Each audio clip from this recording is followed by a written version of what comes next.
అల్లు శిరీష్ ఈ పేరుకి పరిచయం అవసరం లేదనే చెప్పాలి. ప్రముఖ టాలీవుడ్ ప్రొడ్యూసర్ అల్లు అరవింద్ గారి చిన్నబ్బాయిగానే కాకుండా యాక్టర్గా కూడా తనకంటూ ప్రత్యేక గుర్తింపు తెచ్చుకున్నాడు. రీసెంట్గానే శిరీష్ వివాహం జరిగిన సంగతి తెలిసిందే. శిరీష్ భార్య పేరు నైనికా రెడ్డి. ఈ వెడ్డింగ్ సంబంధించిన పిక్స్ కూడా ఇంటర్నెట్లో బాగా వైరల్ అయ్యాయి. అయితే మే 30న శిరీష్ తన 39th బర్త్డేని సెలబ్రేట్ చేసుకుంటున్నారు. పెళ్లి తర్వాత వచ్చిన ఈ ఫస్ట్ బర్త్డేని నైనికా స్పెషల్గా హోస్ట్ చేసి సెలబ్రేట్ చేశారు.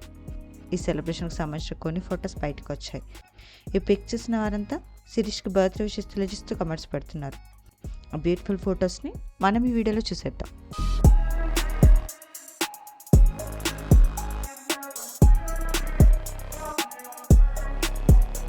ఈ వీడియో నచ్చితే లైక్ చేసి ఇలాంటి మరిన్ని లేటెస్ట్ అప్డేట్స్ కోసం ప్రైమ్ తెలుగు ఛానల్ని సబ్స్క్రైబ్ చేసుకొని బెల్ ఐకాన్ని క్లిక్ చేయండి.